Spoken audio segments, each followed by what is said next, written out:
Hey guys, so believe it or not, this is the location where Nirvana's first ever concert took place on March 7th, 1987, inside of a small house on the outskirts of a town called Raymond, about 40 minutes south of Aberdeen. Now, before I continue, I want to mention that I did speak with the homeowners and I did get their permission to be taking these shots of the house, so a big thank you to them. As is the case with all the Nirvana locations I've visited, these places are all public domain information as they are listed in the official Nirvana biographies, but regardless, whenever possible, I do think it's a good practice to ask the permission of the homeowners. In 1987, Nirvana's lineup at the time consisted of Kurt Cobain, Krist Novoselic, and Aaron Burckhard. And cool enough, guys, I actually, by pure chance, bumped into Aaron in Aberdeen, and we ended up doing an interview together in front of Kurt's old house on East 1st Street. That video should be up in a few weeks' time. As mentioned, this concert took place at the outskirts of a town called Raymond. The exact spot where the band performed was right here in this corner. That's where the living room of this house is. It should be noted that at this point in time, the band still wasn't known as Nirvana. They didn't even have an official name yet. That's how early in Nirvana's story this concert took place. And so you may be wondering, why Raymond? If the band was really in its infancy, why go out of town for its first show? Let's get into it. The person who arranged the Raymond gig was Ryan Egner. Ryan was a high school friend of Kurt and Krist who would frequently hang out at Nirvana rehearsals, so much so that he ended up becoming the de facto manager of the band in their early days. Recalling his time with Nirvana, Ryan had the following to say about Kurt during those early days. He was writing and listening to music and plotting and planning everything that pertained to music and to the band. And just being very, very creative all the time. Not feeding himself, not shopping, not showering, not preening, not doing all the dozen things that normal people do. Kurt didn't bother with that. He had stacks and stacks of notebooks that were full of these ramblings that he would pluck lyrics out of for his songs. So when they would come to rehearsal, he was ready. He was locked and loaded. He spent a tremendous amount of time working at all hours. That's the way Kurt was. Ryan was friends with a guitarist named Tony Pokula, a former roommate of his who was also in a local band called Black Ice. By this point in time, Tony had moved to Raymond. One day in early 1987, Ryan asked Tony if it would be alright for Nirvana to come down to Raymond and play a show at his house, as a means of getting the band some experience outside of their rehearsals in Aberdeen. In response, Tony said, quote, "Sure, bring him down. Always having a party here. There's always some beer. Have them come over." End quote. And so now having the green light, Ryan approached Nirvana and pitched the idea to them. In Ryan's own words, quote, "So the next week I'm up in Aberdeen and I'm saying we should do this." It probably took a week or two to convince them. It was one of those deals where I said, look, I'll get the van, I'll haul the gear, I've got the money, I'll put the gas in the tank. All you've got to do is just show up. They didn't know these people, so they were self-conscious about it. I said, well, it's Tony. You remember Tony. He's a nice guy. It'll be fine. We'll have fun. Get a case of beer, turn it into a party. So basically that's how it all happened. I just pushed it by financing the whole thing. After some time, a date was finally picked for when the concert would take place. Saturday, March 7th. In order to get the band to Raymond, Ryan, who at the time worked as a carpet layer for a company named Benny's Quality Floors, borrowed the company van and drove the band down to Raymond himself. In addition to Ryan, Kurt, Krist, and Aaron Burckhard, Kurt's girlfriend Tracy Mirander and Krist's girlfriend Shelley Dilley came along for the ride as well. They arrived at the house at about 9:30 p.m. Upon arrival, they felt a bit out of place, especially Kurt. One of the partygoers, Vale Steffens, recalls the following, quote, "When I saw what the band looked like, I said, uh-oh.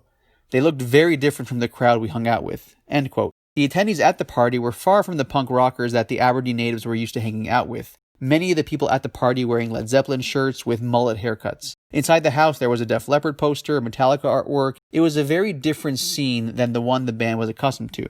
In Aaron Burkhard's own words, quote, "We called them socias. High class, just better than us kind of people."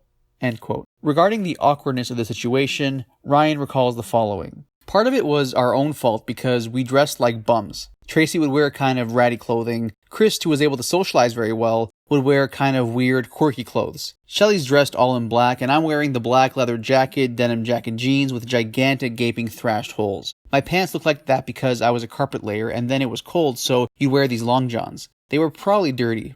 And we wouldn't wash our hair, so it would stick up and be greasy. We would go to a show in Tacoma or Olympia or Seattle. That's how all the kids looked. But when we would show up socially in small towns, that's not the way the kids looked. So we walk into the room and we've got an attitude. We've got a skull on our face. We're not really sure we want to be there. If you've ever been in one of those situations where you walk into a room and you go, hey, no one told me it was a costume party.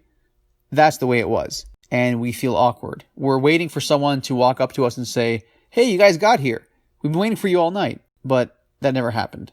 Regardless, however, of the awkwardness of the situation, Tony Pakula's friend Jeff made sure to record the audio for the show on his Sony Walkman. As Tony recalls, we were always recording our sessions, most of the time with a 4-track, but this time I think Jeff had his little stereo Sony Walkman recorder running just out of habit. I remember standing in our kitchen and him opening his jacket, revealing the recorder with the stereo mic clipped to his collar.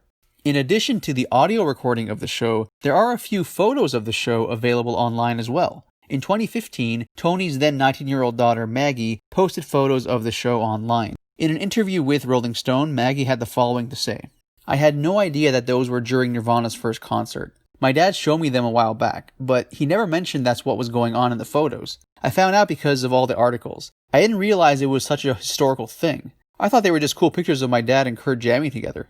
Now, in terms of the concert itself, it didn't end up going very smoothly. The first song the band performed was Downer, and there wasn't much of a response from the crowd, who were more engaged in their own conversations rather than paying attention to Nirvana. After Nirvana finished performing Downer, Tony Pakula grabbed his guitar and began approaching the band. At this point, Ryan then told Kurt that the evening had been described to Tony as a jam session. So in other words, this wasn't actually intended to be a solo Nirvana concert. Kurt was understandably surprised by this. He managed, however, to get out of it by saying the following to Tony: do you mind if we play through our set? I really don't know any poppy songs at all, and it's cool to improvise, but I only like to improvise when I'm drunk. That way I don't care. Tony himself recalls the following, quote, it quickly became apparent that Jeff and I were not going to be able to play. Ryan came over to me and said they're not much for jamming with others, so I set my guitar down, grabbed a beer, and enjoyed the show. The next two songs Nirvana performed were Aero Zeppelin and If You Must. Again, not getting a great response from the crowd. The following two songs Nirvana performed were Heartbreaker and How Many More Times, both Led Zeppelin covers. The audience responded more positively to the Zeppelin covers than they did to Nirvana's original material. And so with a bit of momentum now, the band went back to their original material, playing Mexican Seafood, Pencap Chew, Spank Through, and Hairspray Queen.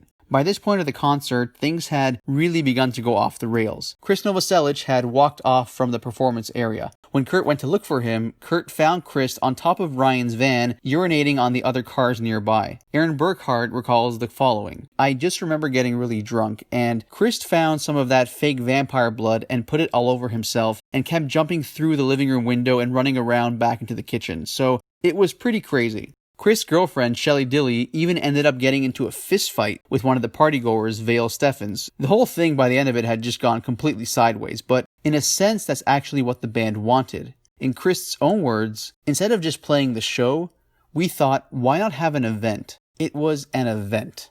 According to Ryan, he remembers Kurt walking off when he got tired of playing. Ryan then joined in with other musicians jamming on Flipper's song Sex Bomb. Kurt has claimed that Sex Bomb's jam lasted between 30 to 60 minutes, but various others have stated that is not the case. Regardless, that was the end of the concert. And as chaotic as it was, the band actually considered the concert somewhat of a success, even getting a few compliments from the audience at the end of it. But one of the other reasons that the band considered the gig somewhat of a success is because they had gotten under people's skin with their antics. In Ryan's words, because they'd actually offended people, the whole event had become a success. There were really two ways it could have gone. It could have gone really great, where everyone went, wow, you guys are the next big thing. Where have you been all our lives? Or they could be run out of town. And since they weren't greeted with praise, and we were run out of town, that constituted a success. Yeah, we offended them. And that's what we wanted to do because we're punk rock. After all was said and done, the Nirvana crew got back inside of Ryan's van and headed off back to Aberdeen. According to Tony's friend Jeff Frank, quote, they all sat in the back of the van with the rear door still open, sitting on the rolls of carpet. We could see them pull the slider door down as they sped away with gravel spitting out from their tires. In Ryan's own words, after the anxiety of getting out of there and being like, okay, we're on the road, we're going home, nobody's hurt, and I think we've got everybody, I sort of had the adrenaline kind of wane and I realized I'm really drunk. And about that time, we were coming out of Raymond, going up the hill to go over the pass there. And I remember people saying, your driver's not so hot. I pulled over and Aaron took over driving. I don't really remember much of the way home. And that is the story of Nirvana's first concert. Cool enough, one of the Led Zeppelin covers from this performance, Heartbreaker, is the opening track on disc 1 of Nirvana's box set With the Lights Out. The fact that there is a recording of this Raymond show is definitely noteworthy, considering that there are a lot of huge bands out there that have no recordings of their early shows, let alone their first ever show. So now let's take a look at some details about Raymond itself. Aberdeen physically is almost twice as large as Raymond, and in terms of the population, Aberdeen's population is almost 6 times larger than Raymond's. Raymond has a population of approximately 3,000 people. Aberdeen has a population of approximately 17,000 people. So, although Aberdeen is a relatively small logging town, Raymond is truly a small logging town. Interestingly, since the 1980s, the population of Raymond has stayed almost the same, whereas Aberdeen's population has actually decreased by about 2,000 people. So, in other words, there were more people living in Aberdeen at the time that Kurt was there than there are now. But that's a separate subject altogether. Thanks for watching, guys. If you like what you see, make sure to subscribe for more. All the videos on this channel are original. I'm the one conducting all the interviews and editing all the videos together. So if you guys like what you see and you want to support, the best way to do so is honestly just to subscribe. Lots more to come.